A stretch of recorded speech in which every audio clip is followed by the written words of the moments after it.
2 Chroniques, chapitre 18. Josaphat eut en abondance des richesses et de la gloire, et il s'allia par mariage avec Akab. Au bout de quelques années, il descendit auprès d'Akab à Samarie. Et Akab tua pour lui et pour le peuple qui était avec lui un grand nombre de brebis et de bœufs, et il le sollicita de monter à Ramoth en Galaad. Akab, roi d'Israël, dit à Josaphat, roi de Juda, « Veux-tu venir avec moi à Ramoth en Galaad » Josaphat lui répondit, « Moi comme toi, et mon peuple comme ton peuple, nous irons l'attaquer avec toi. » Puis Josaphat dit au roi d'Israël, « Consulte maintenant, je te prie, la parole de l'Éternel. » Le roi d'Israël assembla les prophètes, au nombre de 400, et leur dit, « Irons-nous attaquer Ramoth en Galaad, ou dois-je y renoncer » Et ils répondirent, « Monte, et Dieu la livrera entre les mains du roi. » Mais Josaphat dit, « N'y a-t-il plus ici aucun prophète de l'Éternel par qui nous puissions le consulter » Le roi d'Israël répondit à Josaphat, « Il y a encore un homme par qui l'on pourrait consulter l'Éternel. Mais je le hais, car il ne me prophétise rien de bon, il ne prophétise jamais que du mal. C'est Michée, fils de Jimla. » Et Josaphat dit, « Que le roi ne parle pas ainsi. » Alors le roi d'Israël appela un eunuque et dit, « Fais venir tout de suite Michée, fils de Jimla. » Le roi d'Israël et Josaphat, roi de Juda, étaient assis chacun sur son trône, revêtus de leurs habits royaux. Ils étaient assis dans la place à l'entrée de la porte de Samarie. Et tous les prophètes prophétisaient devant eux. Sédécias, fils de Kenaana, s'était fait des cornes de fer, et il dit, « Ainsi parle l'Éternel. Avec ces cornes, tu frapperas les Syriens jusqu'à les détruire. » Et tous les prophètes prophétisèrent de même, en disant, « Monte à Ramoth en Galaad, tu auras du succès, et l'Éternel la livrera entre les mains du roi. » Le messager qui était allé appeler Michée lui parla ainsi. « Voici, les prophètes d'un commun accord prophétisent du bien au roi. Que ta parole soit donc comme la parole de chacun d'eux. Annonce du bien. » Michée répondit, « L'Éternel est vivant.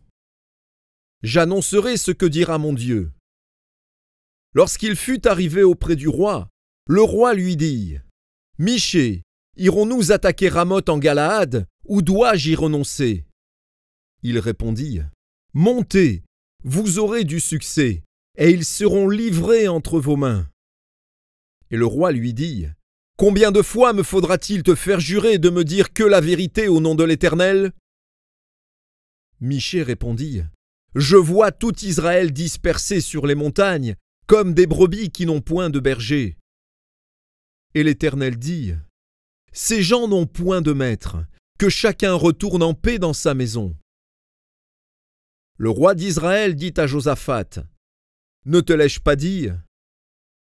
Il ne prophétise sur moi rien de bon, il ne prophétise que du mal. » Et Michée dit, « Écoutez donc la parole de l'Éternel. J'ai vu l'Éternel assis sur son trône, et toute l'armée des cieux se tenant à sa droite et à sa gauche. » Et l'Éternel dit, « Qui séduira Akab, roi d'Israël, pour qu'il monte à Ramoth en Galaad et qu'il périsse » Ils répondirent l'un d'une manière, l'autre d'une autre. Et un esprit vint se présenter devant l'Éternel et dit, « Moi, je le séduirai. » L'Éternel lui dit, « Comment » ? « Je sortirai, répondit-il, et je serai un esprit de mensonge dans la bouche de tous ces prophètes. » L'Éternel dit, « Tu le séduiras et tu en viendras à bout. Sors et fais ainsi. » Et maintenant, voici, l'Éternel a mis un esprit de mensonge dans la bouche de tes prophètes qui sont là. Et l'Éternel a prononcé du mal contre toi. Alors Sédécias, fils de Kenaana, s'étant approché, frappa Michée sur la joue et dit « Par quel chemin l'Esprit de l'Éternel est-il sorti de moi pour te parler ?» Michée répondit « Tu le verras au jour où tu iras de chambre en chambre pour te cacher. » Le roi d'Israël dit « Prenez Michée et emmenez-le vers Amon, chef de la ville, et vers Joas, fils du roi. » Vous direz « Ainsi parle le roi. Mettez cet homme en prison et nourrissez-le du pain et de l'eau d'affliction, jusqu'à ce que je revienne en paix. » Et Michée dit « Si tu reviens en paix, l'Éternel n'a point parlé par moi. »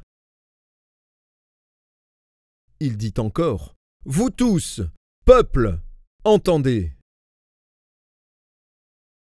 Le roi d'Israël et Josaphat, roi de Juda, montèrent à Ramoth en Galaad. Le roi d'Israël dit à Josaphat « Je veux me déguiser pour aller au combat. Mais toi, revêts-toi de tes habits. » Et le roi d'Israël se déguisa, et ils allèrent au combat. Le roi de Syrie avait donné cet ordre au chef de ses chars.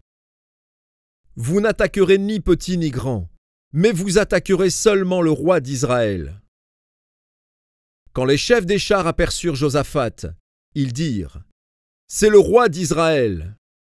Et ils l'entourèrent pour l'attaquer. Josaphat poussa un cri, et l'Éternel le secourut, et Dieu les écarta de lui.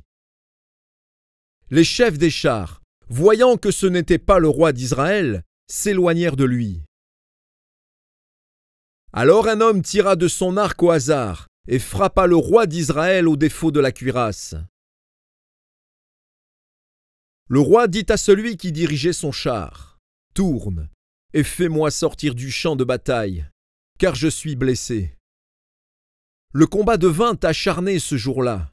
Le roi d'Israël fut retenu dans son char, en face des Syriens, jusqu'au soir, et il mourut vers le coucher du soleil.